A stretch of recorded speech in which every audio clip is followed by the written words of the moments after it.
In a world on the brink of transformation, a nation once hailed as a beacon of opportunity finds itself at a crossroads. Canada is a land of breathtaking beauty, unparalleled diversity, and the promise of a better tomorrow. For generations, it has beckoned dreamers, seekers, and those in search of a fresh start. But today, we confront a grim reality, a truth that threatens to reshape the very fabric of this great nation. So join us as we embark on this transformative journey, seeking to answer the questions that haunt us all. Is Canada destined to lock its gates forever? Will Canada cease to be the haven it's always been for immigrants? Well, let's find out.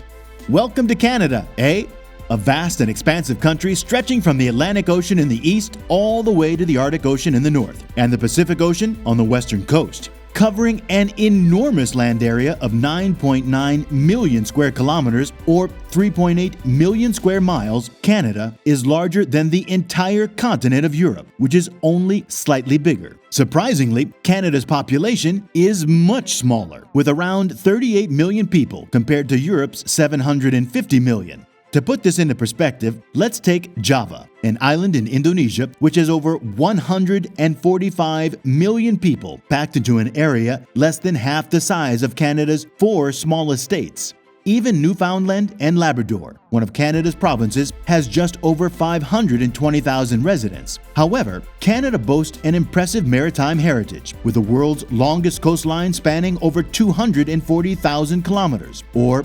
150,000 miles. The name Canada originated from the Iroquoian word Canada, which means settlement. The land was home to the indigenous people for thousands of years before the arrival of Europeans. While the Vikings were the first Europeans to establish settlements, the major influx of European settlers began in the 16th century and continued thereafter.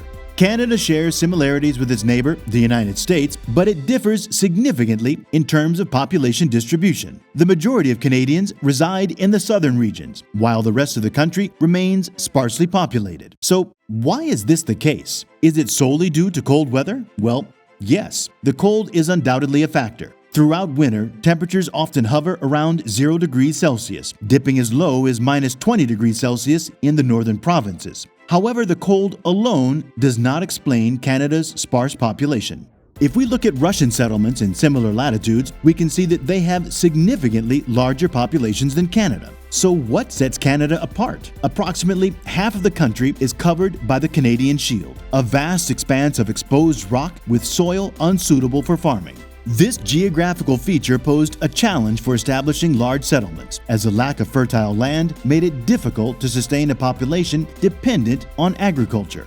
The areas of Canada that have seen significant population growth are primarily located near the border with the United States. These regions are not part of the Canadian Shield and offer more favorable conditions for large-scale farming. One of the key factors that influenced settlement patterns in Canada was the accessibility provided by the St. Lawrence River. For centuries, this river served as the easiest route for ships to navigate, allowing explorers to sail into the American interior. So while the cold weather certainly plays a role in Canada's population distribution, it is the combination of unsuitable land for agriculture and the accessibility of the southern regions that have led to the concentration of populations in those areas.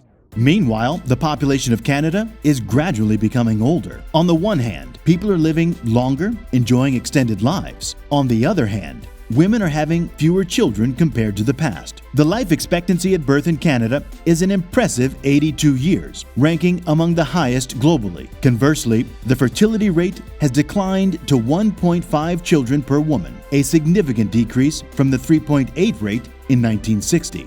To address the challenge of an aging population, Canada has set its sights on increasing its number of residents. In fact, a government report published in 2016 proposed an ambitious goal, reaching a population of 100 million by the year 2100. This objective would nearly triple the current population of 38 million, showcasing the scale of Canada's vision. Canada's dedication to this goal is evident through its robust immigration programs, which are among the most ambitious in the world.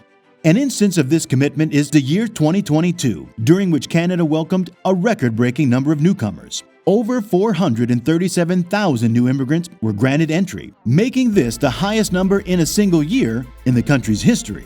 This demonstrates Canada's determination to support its population and ensure its sustained growth.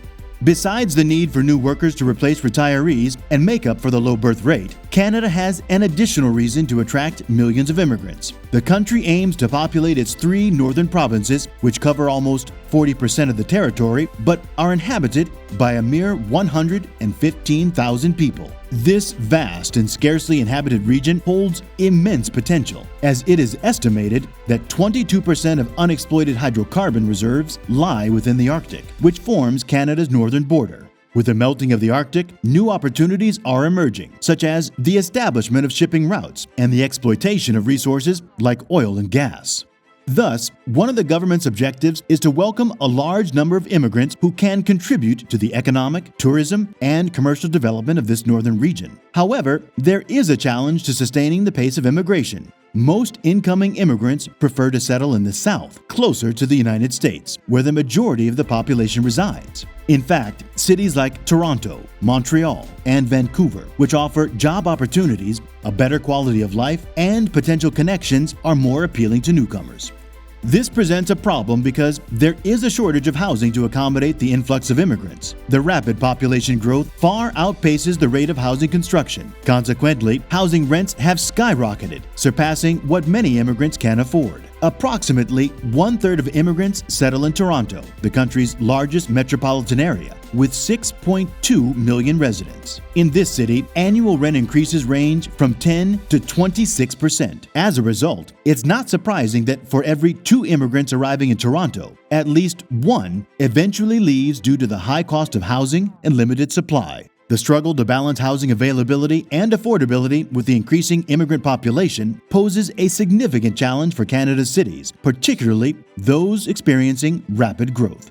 Craig Rutten, the Director of Policy at the Toronto Board of Trade, explains that the strong demand from immigrants has caused the vacancy rate to fall to 1.9%, the lowest it has been in 21 years. However, the increase in rental prices cannot be solely attributed to the massive influx of immigrants.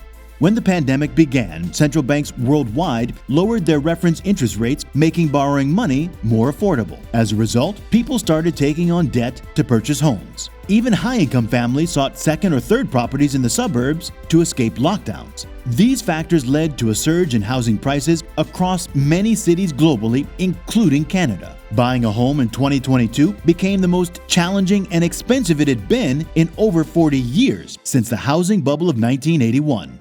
While housing prices began to decline in 2023, another problem arose. High inflation rates prompted the Canadian Central Bank to swiftly raise its interest rates to 4.5%, the highest level in the past 15 years. Consequently, the cost of borrowing money to purchase property also increased, making home ownership unaffordable for many Canadians. This situation has forced them to remain in the rental market for more extended periods rather than buying a home of their own.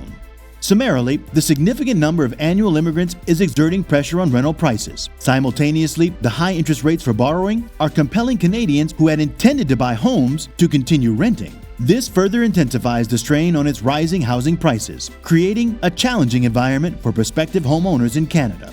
In response to this housing situation, the Canadian government enacted a law in early 2023 that prohibits foreigners from buying residential properties in the country for a 2-year period. Those who violate this law face a fine of $10,000. The rationale behind this measure is to decrease housing demand, which is expected to lead to lower prices. Canada's Minister of Housing and Diversity and Inclusion stated, "Through this legislation, we're taking action to ensure that housing is owned by Canadians. We will continue to do whatever we can to ensure that all residents of this country have an affordable home that meets their needs." While this statement sounds reasonable, it is mostly a populist move. Banning foreigners from buying houses is unlikely to have a significant impact on prices. However, it is common for politicians to attribute problems to external factors, such as foreign investors in this case. This measure will likely have limited effectiveness because foreign owners represent only a small portion of real estate transactions. For instance, in the province of British Columbia, foreign buyers are involved in just 1.1% of home sales. Even when British Columbia attempted to discourage non-Canadians from buying homes by imposing an additional 20% tax, housing prices continued to rise. The real solution lies in addressing the shortage of housing supply, which requires constructing more homes. However, this is a complex issue that the government finds challenging to tackle. Instead, they choose to focus on restrictions on foreign investors. While such measures may create uncertainty among investors, fearing more stringent actions in the future, they are unlikely to have a significant impact. If Canada truly wishes to attract millions of immigrants, it needs to adopt a consistent approach and create laws that promote the construction of new housing units, thereby increasing the housing supply. However, addressing this issue is complex due to the presence of restrictive zoning regulations in major cities. These regulations impose limitations on construction activities, making it difficult to increase the housing supply. If this problem remains unaddressed, it will have adverse effects on new immigrants. The rising cost of housing will make it increasingly unaffordable for them, potentially leading to a situation where they have no choice but to leave the country in search of more affordable living arrangements. The government must find effective solutions to overcome these restrictive zoning regulations and promote the construction of more housing units. By doing so, Canada can ensure that new immigrants have the opportunity to find affordable housing and build their lives within the country's borders.